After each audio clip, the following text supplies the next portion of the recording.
हाँ जी। Last lecture में हमने क्या पढ़ा था, अल्सक और विसूचिका के बारे में, और ये सब किससे हो रही थी, आम से। अब आम से ही होने वाली एक और व्याधि भी है जिसे हम अजीर्ण या इंडाइजेशन बोलते हैं, ठीक है। अब इस अजीर्ण के भी 3-4 तरह के टाइप्स बताएं, वो सारे टाइप्स के बारे में हम स्टडी करेंगे, उनकी चिकित्सा रिस्पेक्टिवली क्या क्या होगी वो देखेंगे, ठीक है। तो देखो क्या कह रहे हैं यहाँ पे, 3 तरीके के अजीर्ण इधर बताए हैं जो कि दोषों से हो रहे हैं। ये 3, ये रहे। अब इसके अंदर कैसे करना, इसको हमेशा टेबल बना के पढ़ना कि एक जो होगा वो वात से होगा, एक पित्त से होगा और एक कफ से होगा, ठीक है। किसके कौन कौन से नाम हैं, इसमें क्वेश्चन ये पूछा जाता है कि भाई आमाजीन जो है इसके अंदर दोष की प्रधानता बताओ। अगर एमसीक्यू पूछा जाएगा तो ऐसा, ठीक है। और अगर इसके अंदर प्रॉफ के अंदर आपके आता है सब्जेक्टिव, अगर पेपर आता है उसके अंदर क्या होता है, अजीर्ण को डिस्क्राइब करो, अजीर्ण के ऊपर शॉर्ट नोट लिखो, तो इसमें आपको ये 3 और एक रस शशाजीर्ण और बताएंगे, उन चारों के टाइप, उसमें क्या दोष होता है, ठीक है। उसके 1-2 कुछ कॉमन लक्षण जो कि प्रॉफ के लिए इतना इंपॉर्टेंट नहीं है, लेकिन फिर भी वो लक्षण, और लास्ट में मोस्ट इंपॉर्टेंट उसकी चिकित्सा होती है, ठीक है। तो इन तीनों चीज़ों के अंदर आप क्या देखोगे, पहली बात तो दोष कौन सा इन्वॉल्व है, और दूसरा उसकी चिकित्सा क्या कर रहे हैं। तो देखो पढ़ते हैं, क्या बोला, आमाजीन। आम को किससे रिलेट किया हमने, कफ से किया था। देखो याद करो, लास्ट लेक्चर में जब मैंने बताया था कि आम का एक गुण आचार्य ने क्या बताया कि वो चिपचिपा होता है, इसलिए वो अंदर यहाँ पे जाके चिपक गया था। इसी वजह से अल्सक में ना तो वमन से निकल रहा था ना विरेचन से निकल रहा था। तो चिपचिपे से ऐसे याद रखो कि चिपचिपा, ये चिपचिपा कफ भी होता है, श्लेष्मा इसका गुण होता है ना। तो आम अजीर्ण को किससे, कफ से रिलेट करोगे, ठीक है। पहले तो सिर्फ दोष याद कर लो कि आम अजीर्ण जब आया वो किसकी वजह से होगा, वो कफ की वजह से। फिर बोला एक होता है विष्टब्ध, एक होता है विदग्ध। विष्टब्ध को भूल जाओ एक बार, विदग्ध देखो, दग्ध का मतलब जलना, तो जलने वाले को ऑब्वियसली पित्त से रिलेट करोगे, तो ये हो गया, ये हो गया। लास्ट में एक विष्टब्ध बचा है तो वो वात का हो जाएगा, ठीक है। ऐसे दोष याद हो गए। अब अपन एक बार लक्षण याद करते हैं। देखो लक्षण में क्या बता रहा है, कफ से होने वाला अजीर्ण आमाजीर्ण कहलाता है जिसमें आंख और गंड स्थल में शोफ होता है, शोफो गंडाक्षियो, शोफो अक्षिगंडयो। ये क्वेश्चन आपसे एमसीक्यू में पूछा जाता है कि शोफो अक्षिगंडयो बताओ किसका लक्षण है। तो एकदम ऐसा लगता है ऊपर में स्वेलिंग हो रही है तो ईएनटी का कोई डिसऑर्डर होगा। जब फाइनल पीजी का पेपर आता है ना, उसमें 1 2 3 4 सारे साल के आ जाते हैं, तो उसके अंदर अपन ईएनटी भी पढ़ते हैं फाइनल में, तो उनको वो याद रहता है कि शोफो अक्षिगंडयो जो है वो ईएनटी का कोई डिसऑर्डर होगा तो उसमें वो लगा देते हैं। लेकिन किसको पता होगा कि ये अजीर्ण का लक्षण है, आम अजीर्ण का, इसलिए ये इंपॉर्टेंट है। तो ये पीजी के अकॉर्डिंग है। प्रॉफ के लिए आपको सिर्फ दोष और उसकी चिकित्सा अच्छे तरीके से याद रखनी है, ठीक है। तो तत्र शोफोक्षिगंडयो, फिर है सद्यो भुक्त उद्गार, तुरंत खाना खाने के बाद में जैसे डकार आती है वैसी डकार आती है। देखो ये भी है ना, जो डकार है ना उद्गार, इसके भी 2 टाइप है। पहला क्या है कि अगर अपन ने खाना जस्ट खाया और उसके बाद में जो डकार आ रही है उसमें जो खाना खाया था उसका टेस्ट आ रहा है, उसकी स्मेल आ रही है, तो वो अशुद्ध डकार होगी, उसी को बोलेंगे हम सद्यो भुक्त डकार। अगर खाना डाइजेस्ट नहीं होता है ना तो जो डकार आएगी उसके अंदर खाने की स्मेल आती है, चाहे खाना खाए हुए बहुत टाइम हो गया हो, फिर भी डकार ऐसी है कि जैसे अभी अभी खाना खाया और उसकी उसकी जैसी स्मेल, जो खाना खाया वैसी स्मेल आने लगती है। लेकिन अगर ऐसा होता है जिसमें शुद्ध डकार आती है, ऐसी कोई स्मेल नहीं है ना, वो एकदम से पित्त ऊपर आ जाता है ना, चिरकी डकार जिसको बोलते हैं, वैसा भी कुछ नहीं है, बिल्कुल नॉर्मल जो डकार होती है वो है, तो हम उसको शुद्ध डकार बोलते हैं। अगर ऐसी उद्गार आती है शुद्ध वाली, इसका मतलब क्या है, खाना डाइजेस्ट हो गया, ये जो आहार पाक, आहार अच्छी तरीके से पच गया है, अब दूसरा आहार लेने के लिए आपकी बॉडी रेडी है, इसका ये लक्षण होता है। इस चैप्टर के आखिर में पढ़ोगे आप, ठीक है, कि शुद्ध उद्गार आना। फिर अशुद्ध उद्गार कौन सी होती है, जिसके अंदर खाने की स्मेल आए, तो इसमें कैसी आएगी, सद्योभुक्ति उद्गार आएगी, मतलब जो अभी वाली बताई ना, खाने की स्मेल जिसमें आएगी वैसी है। ऐसा क्यों हो रहा है, क्योंकि आम बना हुआ है, इस वजह से ऐसी स्मेल आ रही है। फिर क्या है, प्रसेक उत्क्लेश और गौरव, प्रसेक होने लग जाएगा, उत्क्लेश और गौरव, इसको देखो कैसे याद रखो कि आम, आम है ना, आम से याद करो कि आम लोगों का, आम लोगों का काम क्या है कि सारे जो आम लोग हैं, सब जो है आम लोग, वो पबजी खेलते हैं। आजकल पबजी खेलना बहुत आम हो गया है ना, तो सब पबजी खेलते हैं। ऐसे से शोफो अक्षिगंडे हो। फिर बी से भुक्त, तो सद्यो भुक्त उद्गार, खाना खाने के बाद में जैसे डकार आती है वैसी डकार आएगी। फिर क्या है, पी यू जी, प्रसेक उत्क्लेश और गर्व, ये बी को भुक्त में डाल देना, ये पबजी ट्रिक बन नहीं रही थी इसलिए बी ऐसे ही डाला हुआ है, ठीक है। तो क्या है, आम बात क्या है कि सब लोग पबजी खेलते हैं, सब पबजी। अब इसमें से 1 2 जितने भी तुम्हें याद हो लक्षण वो देख लो, शोफो अक्षिगंड याद रखो तो अच्छी बात है, इंपॉर्टेंट है ये। अब देखो, अब यहाँ पे विष्टब्ध और विदग्ध जीर्ण में आते हैं। क्या कह रहा है कि वात दोष के कारण विष्टब्ध जीर्ण होता है, जिसमें शूल विबंध आधमान और अंगों में टूटन होती है। शूल विबंध आधमान और साधकृत श्वास, ऐसे याद रखो। वात, वात से विष्टब्ध हो रहा था, ठीक है। और वात क्या है, वात से श्वास बढ़ जाती है, श्वास में भी हम क्या लेते हैं, वायु तो लेते हैं, तो श्वास से वात याद रखो, किसमें श्वास बढ़ जाती है वात वाले के अंदर, क्या, ऐसे से शूल विबंध, आनाह और ऐसे साध, ठीक है, ये सेकंड ट्रिक हो गई। अब देखो, अब यहाँ पे पित्तज वाला बोलते हैं, पित्तज वाले के जो लक्षण है ना वो पूछे जाते हैं एमसीक्यू में। ऐसे पूछ देख देता है कि अम्ल उद्गार दाहवत किसका लक्षण है, तो ये एसिडिटी का, जो अम्ल पित्त बोलता है आयुर्वेद में अपन इसको, उसमें भी ऐसा आता है कि धूम जैसा लगता है। एक आता है रक्त पित्त का लक्षण भी आता है कि कंठे धूमायनम वमी। तो ये सारी चीज़ें ना सिमिलर सिमिलर से लगती है, तो कई बार रक्त पित्त दे देते हैं इसके अंदर, या फिर अम्ल पित्त दे देते हैं कि एसिडिटी के अंदर भी ये लगता है। तो इसके अंदर कंफ्यूज नहीं होना है, ये किसका है, ये विदग्ध अजीर्ण का है। क्या है, तृष्णा, मोह, भ्रम, अम्ल, उद्गार, दाहवत, ठीक है, ये सारी चीज़ें जो होती है वो पित्त से रिलेटेड ही है, तो इसमें ऐसा कुछ बात नहीं है। तुम्हारे ऐसा नहीं आएगा, अम्ल पित्त वगैरह डिफरेंशिएट करने का नहीं आएगा तुम्हारे, बस विदग्ध अजीर्ण वही दिया रहेगा ऑप्शन के अंदर, ऐसा कोई कन्फ्यूजन नहीं आएंगे, है ना। तो दग्ध से पित्त याद करना, और पित्त में हमेशा दाह होता है, तो जो जो भी दाह वाले सिम्टम्स आएंगे वो इस वाले अजीर्ण के अंदर आएंगे। तो हमने 3 तरह के अजीर्ण देख ली, अब अपन इसकी चिकित्सा देखेंगे जो कि बहुत इंपॉर्टेंट है। देखो, वात, पित्त, कफ, इनके लिए चिकित्सा। वात के लिए क्या बताया है, ये रहा, विष्टब्द अजीर्ण में स्वेदन करना चाहिए, तो विष्टब्द अजीर्ण में स्वेदन करोगे। पी, पित्त, पित्त के लिए विदग्ध अजीर्ण के अंदर वमन करवाना चाहिए। देखो ध्यान रखो, यहाँ पे वमन हम किस लिए कराते हैं, जब जहाँ पे कफ बढ़ा हुआ होता है, कफ प्रोमिनेंट होता है, तब हम वमन कराते हैं। लेकिन अगर अजीर्ण हो गया हो, ठीक है, तो उसके अंदर कफ की वजह से अगर अजीर्ण हुआ हो तो उसमें हम वमन नहीं कराएंगे, लेकिन क्या किसके अंदर कराएंगे, जो विदग्ध अजीर्ण हो, जो जिसके अंदर पित्त बढ़ा हुआ है, उसके अंदर हम वमन कराएंगे, ठीक है।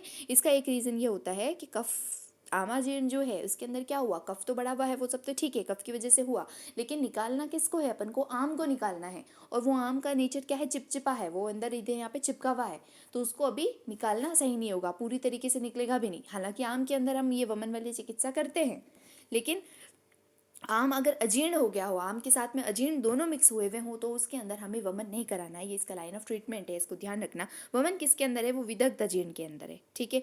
ये दो याद रखोगे ना, वात और कफ वाले, तो ये अपने आप याद हो जाएगा। वात के लिए तो स्वेदन, ठीक है ना, वात बढ़ा हुआ है तो हम स्वेदन करेंगे। स्वेदन क्या होता है, स्नेह करता है, स्नेह गुण को बढ़ाता है, मृदु गुण को बढ़ाता है, इस वजह से ये जो विष्टब्द अजीर्ण है वो तो इससे शांत हो जाएगा। अब यहाँ पे कफ अजीर्ण की चिकित्सा देखो, अगर आम अजीर्ण होता है तो उसके अंदर लंघन करा दो, देखो सही है ना, इसमें आम बना हुआ है, अपन को आम को जो कच्चा फूड मटेरियल जो है उसको भी निकालने का नहीं है, उसको क्या करें, वहीं पे ही उसका पाचन, लंघन पाचन कर देते हैं। तो जब अपन लंघन करवाते हैं तो डाइजेस्टिव फाइबर बढ़ती है, अग्नि बढ़ेगी, और ये जो आम जो बना हुआ है इसका पाचन हो जाएगा अपने आप में, ठीक है। तो वात पित्त कफ के लिए क्रमशः स्वेदन, वमन और लंघन चिकित्सा आ जाएगी। तो इनके टाइप्स देख लिया अपन ने, दोष देख लिए, चिकित्सा देख ली। अब आगे देखो, एक चीज़ यहाँ पे ये बता रहे हैं, विलंबिका। तुम्हें याद है अपन ने पढ़ा था लास्ट क्लास में अल्सक और दंड अल्सक, तो जैसे अल्सक क्रॉनिक जैसे हो जाता है तो हम उसको दंड अल्सक बोलते हैं, वैसे ही अजीर्ण की अगर क्रॉनिसिटी बढ़ जाती है, अजीर्ण अगर बार बार होता है तो हम उसे विलंबिका बोल देते हैं। विलंबिका क्यों, विलंब देर से होता है, किसकी, पहले अजीर्ण होगा, अजीर्ण के थोड़ी देर बाद में विलंबिका होगी।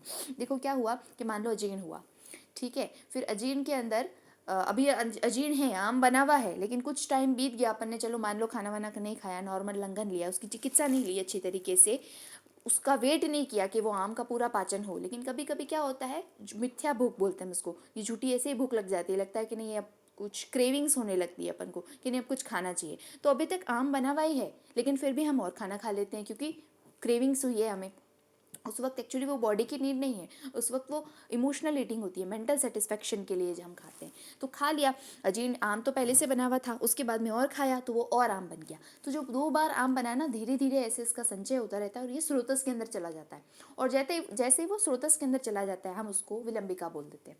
ऐसा ही ठीक अल्सक के अंदर भी था कि अल्सक हुआ, बहुत देर तक हुआ, हमने उसका ट्रीटमेंट नहीं किया और फिर वो जो दोष थे वो स्रोतस के अंदर चले गए, तो हमने उसको बोला कि ये दंडाल्सक है, इसकी चिकित्सा नहीं करनी।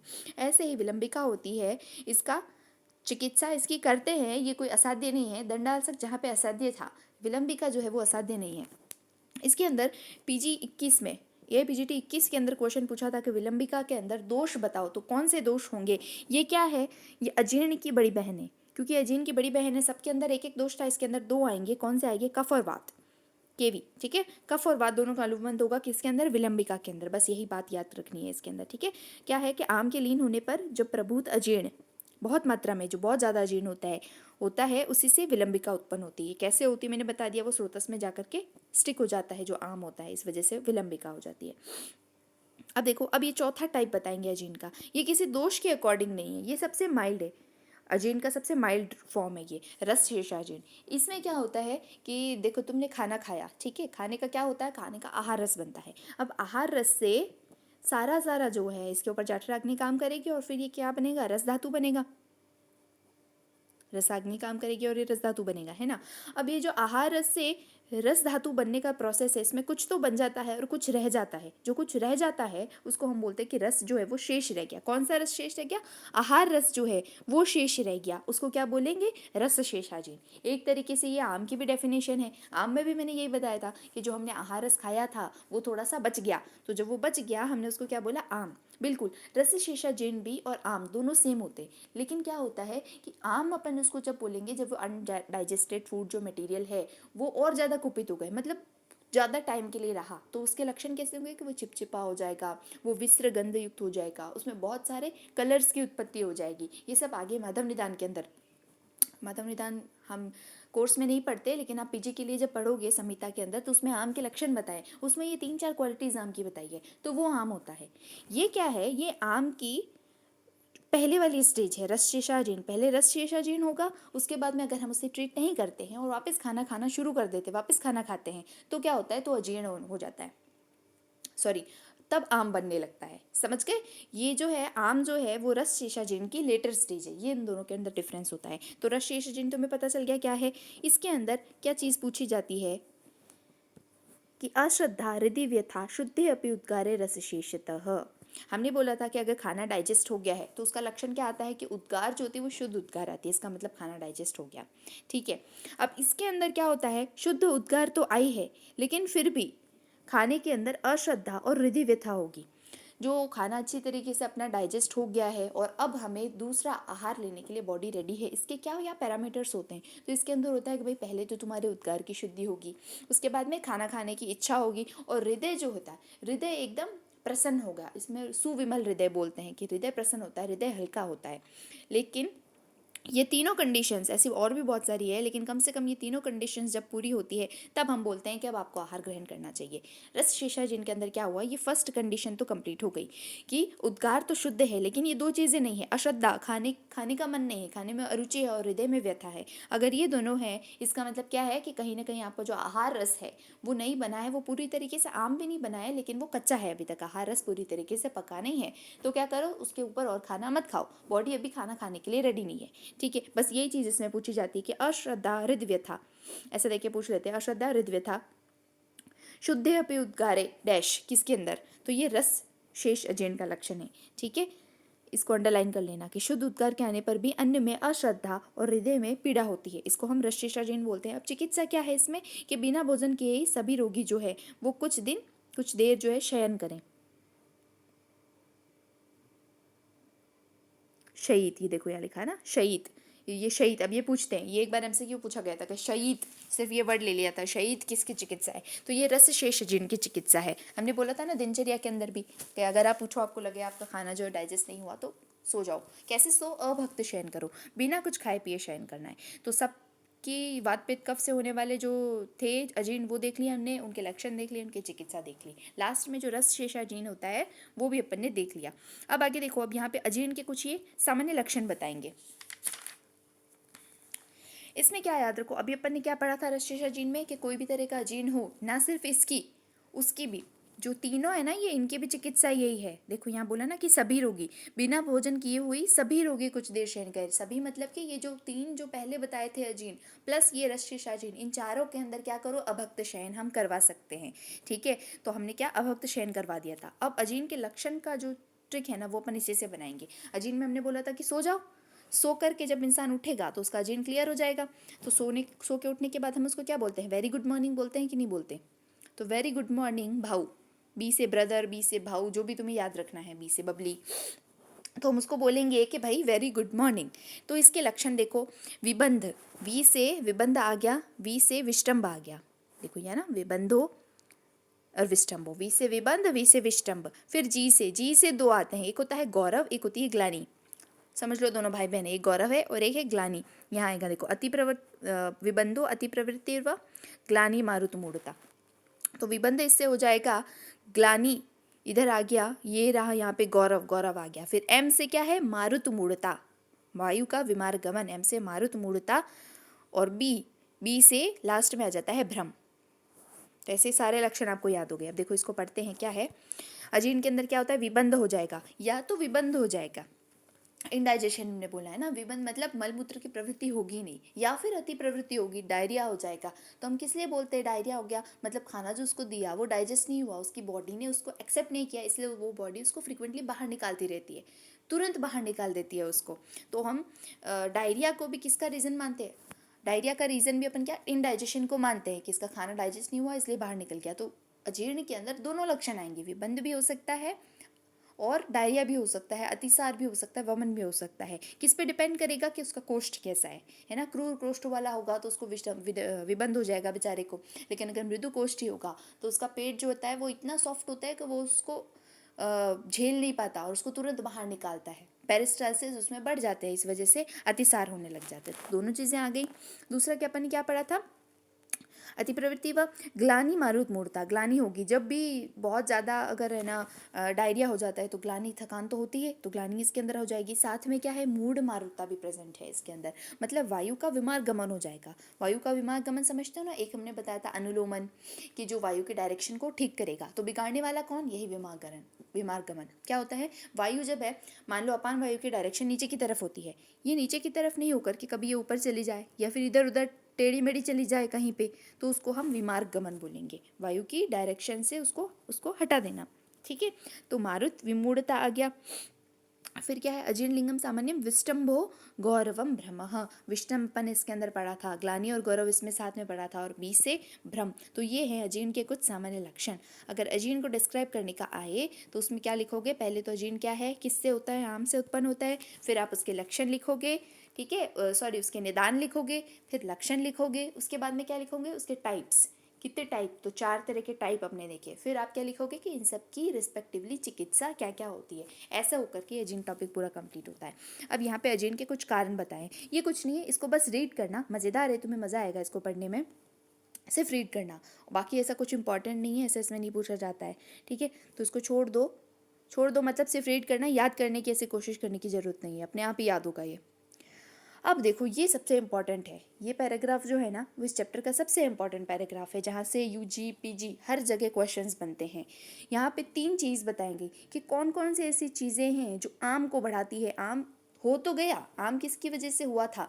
अध्यशन किया था, विषमाशन किया था, विरुद्ध भोजन किया था, इससे आम हुआ था ना। ये 3 चीज़ें अपन ने देखी थी। अब उस आम को और बढ़ाने वाली 3 चीज़ें और होती है। 3 चीज़ों से तो आम उत्पन्न हुआ, ठीक है। अब इस आम को और ज़्यादा बढ़ाने वाली 3 और चीज़ें होती है। वो कौन सी होती है? समशन होता है, अध्यशन होता है और विषमाशन होता है। समझो क्या होता है ये, कि पथ्य और अपथ्य को मिला करके खाया जाए तो उसको हम समशन बोलेंगे। मिश्रम पथ्यम अपथ्यम च भुक्तम समशनम मतम। मतलब जो एक खाना है जो अच्छा है, ठीक है, दूसरा है जो अच्छा नहीं है, बॉडी के लिए अच्छा नहीं है, सेहत के लिए आपके अच्छा नहीं है, उसको दोनों को साथ में मिला करके खा रहे हो। जैसे मान लो दूध जो है वो आपके लिए अच्छा है ना, लेकिन कोल्ड ड्रिंक जो है वो आपको पता है कि आपके बॉडी के लिए अच्छी नहीं है, आप दोनों साथ में ले रहे हो। या फिर पिज़्ज़ा बर्गर है, एक तरफ पिज़्ज़ा बर्गर खा रहे हो, दूसरी तरफ आप दलिया खा रहे हो, दोनों को साथ में मिला करके खा रहे हो। तो समिशन, सम करके दोनों को समान मात्रा में, मतलब समान मात्रा में नहीं, सम करके इक्वल रख के खाना, समझ के दोनों को एक साथ में खाना, तो वो समशन हो गया। किसको? पथ्य को और अपथ्य को, दोनों को। तो ऐसा नहीं करना। दूसरा क्या है? अध्यशन। अध्यशन का मैंने बताया था, अधि मतलब ऊपर, अशन मतलब खाना, तो ऊपर खाना, खाने के ऊपर खाना। जैसे अभी 10 बजे आपने खाना खाया, फिर 11 बजे और खा लिया, फिर और खा लिया, तो अध्यशन हो गया। तो ये नहीं करना। समशन, अध्यशन। एक होता है विषमाशन। विषम का मतलब क्या होता है? कुछ इसका कोई पैटर्न नहीं है खाने का। इसमें भी 2 टाइप आ जाते हैं विषमाशन के अंदर भी, कि या तो आप मात्रा, अमात्रा में खाओ, या फिर आप अकाल में खाओ। अमात्रा में, अमात्रा कितने टाइप की होती है? 2 तरह की। अपन ने सबसे फर्स्ट लेक्चर में ही देखा था कि या तो बहुत कम खाओगे या बहुत ज़्यादा खाओगे, तो वो विषमाशन के अंदर आ गया। दूसरा अकाल के अंदर क्या होता है? अकाल मतलब टाइम। काल का मतलब टाइम होता है ना, कि आप मान लो आपके खाना खाने का समय जो है वो 12 बजे का, लेकिन आप 8 बजे ही खा लिए, जब आपका खाने का टाइम नहीं था तभी खा लिए, तो वो एक तो वो अकाल हो गया। दूसरा जो काल 12 बजे का अगर आपका टाइम था और आप 4 बजे खाना खा रहे हो, तो वो भी किसके अंदर? विषमाशन के अंदर आ जाएगा। मतलब भोजन का जो टाइम है उससे पहले खा लो या उसके बहुत बाद में खा लो, तो उसको भी हम क्या बोलेंगे? विषमाशन बोलेंगे। तो 3 तरह की चीज़ें आपने पढ़ी। क्या है आम को बढ़ाने वाले में? समशन, अध्यशन और विषमाशन, ये तीनों क्या क्या है आप समझ गए हैं। अब देखो इसके अंदर इंपॉर्टेंट चीज़ जो आपसे पीजी में पूछी जाती है, ये वाली लाइन, त्रीणि एतानि मृत्युन वा घोरान व्याधीन सृजन्ति वा, कि ये तीनों जो चीज़ें हैं वो या तो मृत्यु कर देगी, मार देगी इंसान को, या फिर बहुत घोर सीवियर डिजीजेज उत्पन्न करेगी। सेम लाइन चरक चिकित्सा 15 गृहिणी चिकित्सा में भी आती है, बिल्कुल। और एक ये भी आती है, तो इसका रेफरेंस एक बार पूछ लिया था, तो उसके अंदर चरक वाला भी रेफरेंस दिया हुआ था, इसका भी दिया हुआ था, और नीचे बोथ वाला भी था। तो थर्ड ईयर के अंदर चरक आता है तो ताज़ा ताज़ा पढ़ा हुआ होता है, तो हमारे बैच के कुछ बच्चों ने जो है ना वो कर दिया था, लेकिन इसका यहाँ पे भी आता है, तो इसको ध्यान रखना कि ये किसके लिए बोला है, ये समशन, अध्यशन और विषमाशन के लिए बोला है। अब यहाँ पे आगे भोजन कैसे करना चाहिए, इस भोजन की विधि है, इसको बस रीड करना, कभी क्वेश्चन नहीं पूछा गया है पर पढ़ना ज़रूर इसमें, है ना, क्या क्या है। अब देखो अशुचि भोजन बताया है कि कौन सा भोजन जो है जो नहीं करना चाहिए हमें, तो जो अपवित्र वो नहीं करना चाहिए, इसको भी बस रीड करना है, कभी ऐसा कुछ पूछा नहीं गया है। ठीक है, आगे चलो। ये है अनअभ्यास करने योग्य, मतलब कौन कौन से ऐसा खाना है जो आपको नहीं खाना चाहिए। ऑब्वियसली पूरा तो याद नहीं होगा, मैं आपको कहूँगी भी नहीं याद करने का, लेकिन कभी कभी ये पूछ लेते हैं कि अभ्यास योग्य बताओ और अनअभ्यास योग्य बताओ, मतलब कौन कौन सा नहीं खाना। तो अपन देखो उठते ही सबसे पहले क्या लेते हैं, छोटा बच्चा होगा तो उसको क्या खिलाएंगे, दूध पिलाते हैं ना, तो दूध मतलब कि डेयरी प्रोडक्ट्स, तो जितने भी डेयरी प्रोडक्ट्स है उसमें से कौन कौन से हैं जो आपको नहीं खाने, तो कौन से नहीं खाने भाई, दही, किलाट, कुर्चिका नहीं खाना, दही नहीं खाना, हमने देखा ही था वो तो, क्योंकि दही जो है वो बहुत अभिसंधी था, स्रोतस के अंदर चिपक रहा था, इस वजह से रोज़ खाने का मना था। ठीक है, इसके अलावा किलाट, दही की जो दूध की जो विकृतियाँ होती है, किलाट होती है, कुर्चिका, ये अपन ने 5th चैप्टर के अंदर पढ़ा था कि पनीर, फिर पनीर का पानी निकाल दो तो वो दो कुल मिलाकर के पनीर का जो चीज़ है वो नहीं खाना। तो आप इसमें किलाट कुर्चिका अगर याद नहीं रहता है तो आप पनीर या फिर दूध की विकृतियाँ भी लिख सकते हो। ठीक है, तो डेयरी प्रोडक्ट्स के अंदर तो अपन को ये चीज़ नहीं खानी। दूसरी चीज़ क्या कहते हैं, फिर अपन रोटी खाते हैं, तो उसमें क्या आएगा, अन्न। अन्न कौन कौन सा नहीं खाना है, तो देखो उड़द नहीं खाना, इसको माश बोलते हैं, आयुर्वेद में हम इसे माश बोलते हैं। एक राजमा होता है उसको हम राजमाश बोलते हैं। ये जो होती है ना, ये बहुत ज़्यादा कफ पित्त को बढ़ाने वाली होती है, बहुत ज़्यादा ये गुरु होती है, इसकी सारी प्रॉपर्टीज़ है ना वो खराब ही है। सिर्फ एक अच्छा है कि ये वीर्यवर्धक होती है, बस एक ही इसके अंदर क्वालिटी है, तामसिक और होती है, इस वजह से उड़द को हमेशा नहीं खाना। दूसरा क्या नहीं खाया, देखो उड़द निष्पाव सेम नहीं खाना। ठीक है, एक और चीज़ यहाँ पे आएगा विरुड़, जो स्प्राउट्स जो होते हैं उसको नहीं खाना, क्योंकि बहुत गुरु होते हैं वो, और वृक्ष भी होते हैं साथ साथ, तो ये स्रोतस में चिपक जाते हैं, डाइजेस्ट नहीं होते, इस वजह से नहीं खाना वो। एक इंपॉर्टेंट चीज़ है यवक, ध्यान रखना, यवक जो है वो इंपॉर्टेंट है। यवक पूछते हैं इसमें, क्योंकि एक होता है यव, एक होता है यवक, तो जो यवक है उसको नहीं खाना, लेकिन जो यव है उसको खाना है। ठीक है, तो ये दो है, एक जौ, एक जई।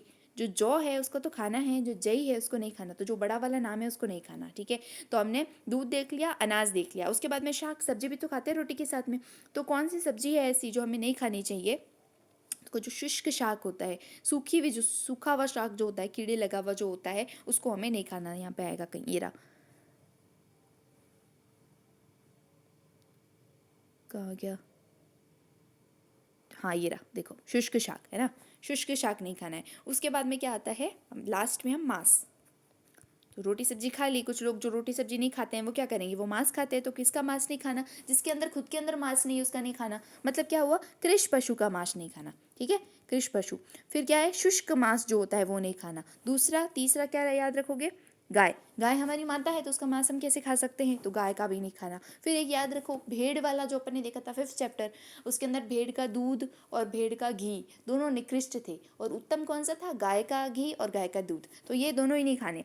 भेड़ का, क्योंकि दूध और दही भी अच्छा नहीं है ना, तो उसका मांस भी अच्छा नहीं होगा, तो भेड़ का ये नहीं खाना। ठीक है, मांस नहीं खाना, गाय का नहीं खाना, बाकी इतना सारा याद करने की ज़रूरत नहीं है, बस अभी जो बताया है उसको अच्छे से याद रख लो। एक चीज़ लास्ट में और याद रखना कि फाणित, फाणित जो होती है, जो राब बनाते हैं, जो आधा पका हुआ गुड़ होता है, उसको भी अपन को नहीं खाना, अधिक अभ्यास उसका नहीं करना, क्योंकि वो क्या था, वो त्रिदोष का प्रकोप करने वाला था, हमने देखा था ना, फाणित निकृष्ट था। तो अनअभ्यास योग के अंदर ये ऐसे कैटेगरी अपन ने बना ली, और इस कैटेगरी वाइज ही आपको आंसर भी लिखना है, तो आपके मार्क्स कहीं नहीं जाएंगे, बजाय कि आप पूरा पैराग्राफ लिखें, ऐसे कैटेगरी बना करके और आंसर लिखो कि किस कैटेगरी के अंदर अपन को क्या क्या चीज़ नहीं खाना।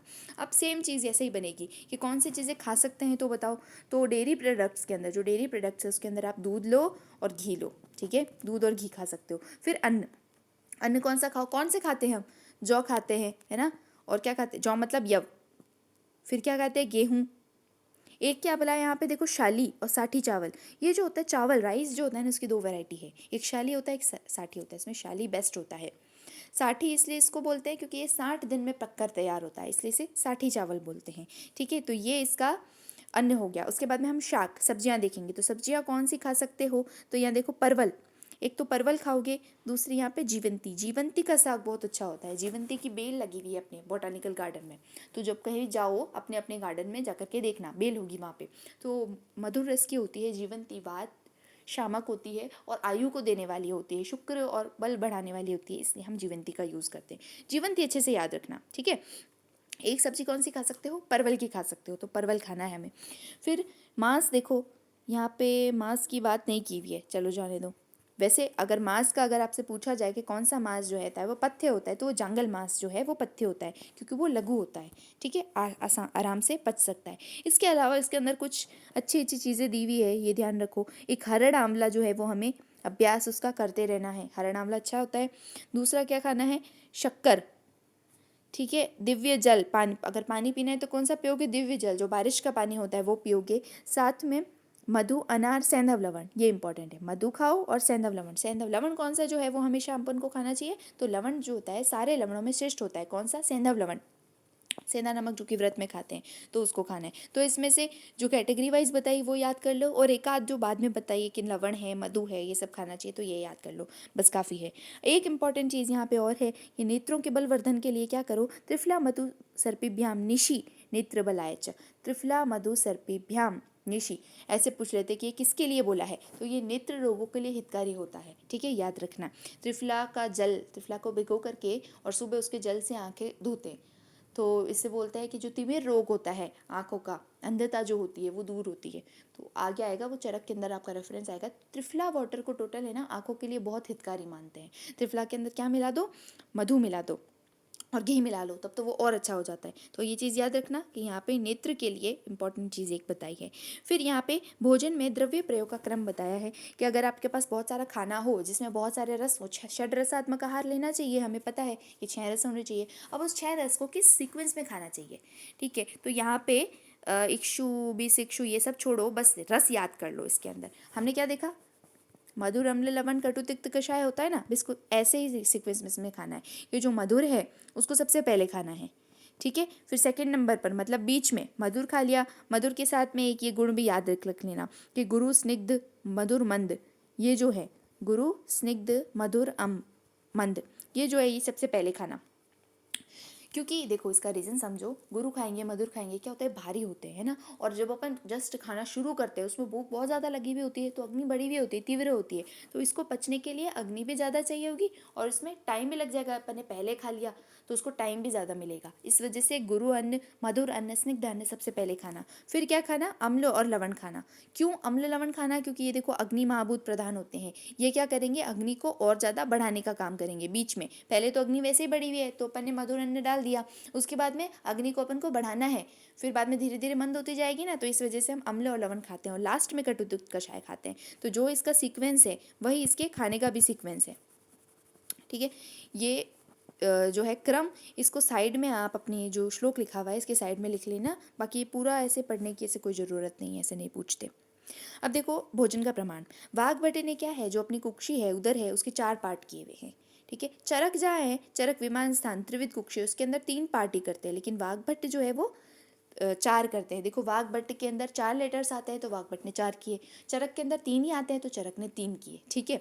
4 देखो किए ना, इसमें बोलते हैं कि ये जो 2 है ये किसके लिए, तो भोजन के लिए है। ये उधर जो है उसके 2 भाग अन्न से, 1 भाग पान आदि से और चौथा भाग जो होता है वातादि दोषों के लिए, पवन आदि नाम के लिए खाली रखना चाहिए। तो 2 भाग तो खाना खा लो 50%, 1 भाग में पानी पियोगे 25%, 1/4, और ये जो 1/4 बचा है उसके अंदर उसको खाली छोड़ना है, किसके लिए, ताकि वात पित्त कफ थोड़ा घूमे टहलें, इसके अंदर काम करेंगे ना। तो जो एंजाइम जो सिक्रीट होते हैं बेसिकली ये उनके लिए है कि उनको भी काम करने के लिए स्पेस की ज़रूरत पड़ेगी। तो ऐसे 4 पार्ट किए हैं। ये भोजन का जो प्रमाण है ना, इसको याद रखना, ये इंपॉर्टेंट चीज़ है आपके प्रॉफ के लिए। अब देखो यहाँ पे अनुपान की बात करेंगे। अनुपान का मतलब क्या होता है, जो खाने के बाद में पिया जाए, खाने के या फिर कोई औषधि अपन ने ली है तो उसके बाद में या फिर उसके साथ में देने के लिए जो चीज़ कहते हैं ना, कि जैसे सितोपलादी चूर्ण तुम्हें दिया तो इसको गर्म पानी से लो या फिर इसको मधु के साथ में लो, तो जो बाद में भी पिया जाए या फिर जो साथ में भी पिया जाए उसको भी हम अनुपान के अंदर कंसिडर कर लेते हैं। अब यहाँ पे अनुपान की डेफिनेशन जो है, अनुपान के जो लाभ है वो बाद में बताए, पहले किस किस डिजीज़ में कौन कौन से लोगों को कैसा जो है अनुपान देना है अपन को वो बताया है। तो ये आप प्रॉफ के लिए तो इतना ज़्यादा इंपॉर्टेंट नहीं है, पीजे के लिए और आपके जो एमसीक्यूज होते हैं उसके लिए याद करोगे। कैसा, पहले बोला कि शीतल जल किसी को देना है, तो शीतल जल किसको देना है, जौ गेहूं भोजन के बाद में और दही मद्य विष और मधु सेवन के बाद में। देखो शीतल, ऐसे याद रखो, जो जोगी होता है क्या होता है, ट्रिक लिखो, जोगी हो जात होता है वो दीवा मतलब दिन में शीतल जल पीता है। जोगी जो होगा तो उसको कोई पानी उबाल के तो देगा नहीं, लो गर्म पानी पी लो ठंडे, तो वो तो जोगी मतलब जो घूमने वाले होते हैं उनको तो जैसा पानी पिलेगा वैसा ही पियेंगे, तो ठंडा पानी उनको मिला उन्होंने पी लिया। तो जोगी जो होता है वो दिन में ठंडा पानी पीता है, जोगी दिवा में ठंडा पानी पीता है, ऐसे याद रखना। अब जो से जौ हो गया, गी से गेहूँ हो गया, ठीक है। डी से क्या देखो, दही, वी से विष और एम से दो आ जाएंगे अपने पास में, मध्य और मधु।